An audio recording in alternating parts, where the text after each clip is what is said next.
So Zohran Mamdani just became the first Muslim mayor of New York City.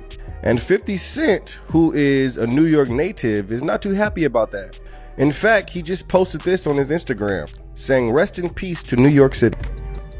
So the man who wants to starve you to get what he wants thinks that the dude who wants to feed you, house you, and get you, make you able to get around cheaper is the horrible one.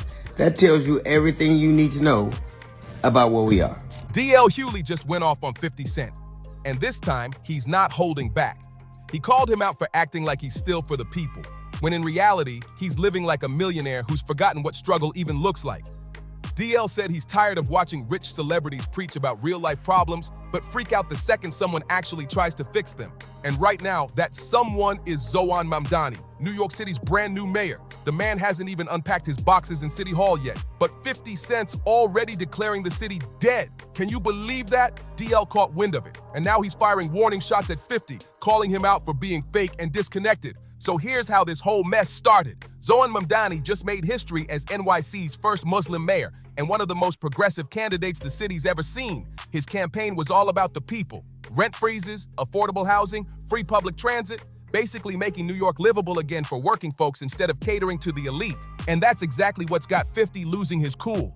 Right after Mamdani's victory, 50 jumped online, posting a dramatic photo of a tombstone with RIP NYC written on it, marking the city's supposed death in 2025. Then he doubled down by sharing a picture of himself having dinner with his crew, captioned with something that had everyone talking. The internet lit up instantly, people accusing 50 of being out of touch and disrespectful. Even DL Hughley had to step in, saying, "Enough is enough. Things are getting heated fast, and this drama's just getting started. Escape from New York. Hit the road. All roads lead to Shreveport." That's what 50 Cent posted, and people instantly knew he was serious. Shreveport, Louisiana, is where he's been pouring millions into building a massive entertainment and film hub through his company, G-Unit Film and Television. He's locked down studio space, dropped plans for a $50 million entertainment district, and he's calling Shreveport the new headquarters of his growing empire. Basically, 50's saying, if you want to work with me or be part of my movement, pack your bags, because everything leads to Shreveport now. But here's the thing. Why is he suddenly so pressed about Mamdani's win in New York? Well, it all comes down to money. Mamdani's new plan includes raising income taxes by just 2% for people making over $1 million a year. On top of that, he's pushing to bump up the corporate tax rate to around 11.5% while fixing New York's messed up property tax system, the one that somehow lets billionaire penthouses in Midtown pay less than homes in the Bronx. Now, he even wants to shift some of that tax weight off working-class neighborhoods and put it where it belongs, on the ultra-rich areas like Central Park South, where luxury condos get massive breaks while regular homeowners keep getting squeezed. And guess who didn't like that idea one bit? Yep, 50 Cent. He hopped online acting like the city's doomed, saying New York is finished, all because he might have to pay a little more in taxes. The internet didn't let that slide. Not even for a second. The comment section lit up like wildfire. People were calling him out left and right, saying he's become out of touch and forgotten his roots. One comment went viral, saying, "Guy who once sold in his own hood, now crying about helping his community." Another fan reminded him of who he used to be, and it only got uglier from there. The internet tore 50 Cent apart after his post, and the comments were straight up ruthless. One person wrote, 9 times your hospital bills were paid by taxpayer programs? Another hit harder, saying, your grandma was on food stamps. And one follower joked, won't be long before he's jetting off to Tel Aviv, kissing the wall, LOL. The shade was heavy, and 50 definitely felt it. That's when DL Hughley jumped back in and fired off a message that had social media buzzing. DL said it's wild seeing people like 50, who came from the struggle, now crying about policies meant to help the same working folks they used to stand with. He said it straight. Rich celebs had nothing to say when food stamps were being cut, but now they're losing it over a plan to make the wealthy pay a fair share. Talk about selective outrage. DL didn't hold back, calling out the hypocrisy loud and clear. He said these celebs weren't worried when low-income families were getting crushed, but suddenly they're acting like a 2% tax bump for millionaires is the end of civilization. The man who is actively trying to use hunger to get his political way, saying that people won't have food unless they do his political bidding.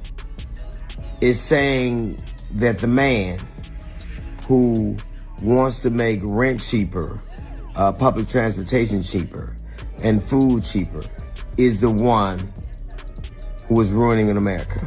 And get this, Mayor Mamdani himself decided to respond directly to 50 Cent's rant. After 50 joked about paying Mamdani $285,750 to leave NYC, Mamdani clapped back with pure confidence. He laughed it off and said, 50 clearly doesn't understand that taxing the top 1% actually helps everyone, not hurts them. But of course, 50 couldn't let it go. He reposted Mamdani's response on Instagram, saying, I think his intentions are good, but his tax plan's gonna run big money out of the city. The back and forth's heating up, and fans are watching every move. 50 Cent didn't stop there. He doubled down, saying, if he defunds the police, they're gonna purge. All roads lead to Shreveport. That line right there had everyone talking, but when you really break it down, it's nothing more than a classic scare tactic. Let's be real. Rich folks threatening to pack up and leave every time someone mentions higher taxes is the oldest bluff in the game. New York's been hearing that same tired line since the 1970s, and guess what? They almost never leave. Why? Because deep down, they know exactly where the real money is. Right here in the city. Take Bill Ackman, for example, a billionaire hedge fund guy who went after Zohan Mamdani during the campaign like it was personal. He wasn't just debating policies, he went low. He even shared shady, racially charged posts trying to paint Mamdani as some kind of radical threat to the city, warning everyone he'd pack his bags and move to Florida if Mamdani won. But here's where it gets funny. The second Mamdani officially won, Ackman jumped on X and posted, Zohan Mamdani, congrats on the win. Now you have a big responsibility.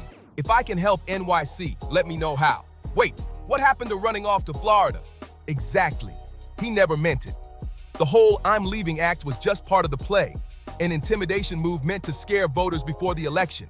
And now that the people spoke, suddenly these same billionaires are all about unity and helping the city.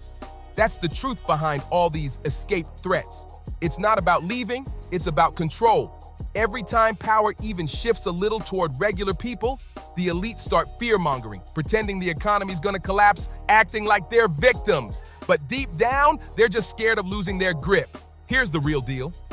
These billionaires don't actually want to leave New York. They love to talk like they're packing their bags, but they never do. Their companies are here, their investors live here, their power circles are here. This city is their playground. You can't just pick that up and move it to Florida or Louisiana, no matter how low the taxes are. So what do they do instead? They bluff. They try to scare politicians into backing down, waving those fake threats like weapons. And when that doesn't work, they flip the script, suddenly smiling, shaking hands, and pretending they were team players all along. It's all part of the game. That's exactly what we're seeing with both Bill Ackman and 50 Cent. The moment someone even mentions touching a fraction of their wealth, they start spreading fear, acting like the city's doomed and pretending to care about the working class. But deep down, they're just protecting their own millions. Let's be honest, they're not going anywhere. They'll stay right here, still richer than ever, still cashing in while everyone else fights for rent money. Now let's talk about that defund the police comment 50 made. If he actually paid attention to Mamdani's policy, he'd know the man never said anything about completely wiping out law enforcement. Mamdani's idea was about rebalancing, shifting more funds into housing, mental health, and community programs instead of endlessly pouring millions into departments that still can't stop crime before it happens. That's not chaos, that's common sense. Cities that invest in people instead of punishment see less crime, not more. But 50's whole post plays into the fear that keeps the rich in charge and the poor distracted. While regular New Yorkers are stressing about rent and train fares, 50's sitting comfortably in his Houston mansion, complaining about a tax hike he could easily afford with just one business deal. And that right there is the disconnect DL Hughley was calling out. The moment when someone who built their whole name on get rich or die trying suddenly starts acting like the real problem is poor people just trying to survive. It's wild. At the end of the day, this isn't just about 50 Cent or one billionaire throwing a tantrum. It's about a whole pattern. The same pattern where the rich try to scare everyone else into believing that progress is dangerous.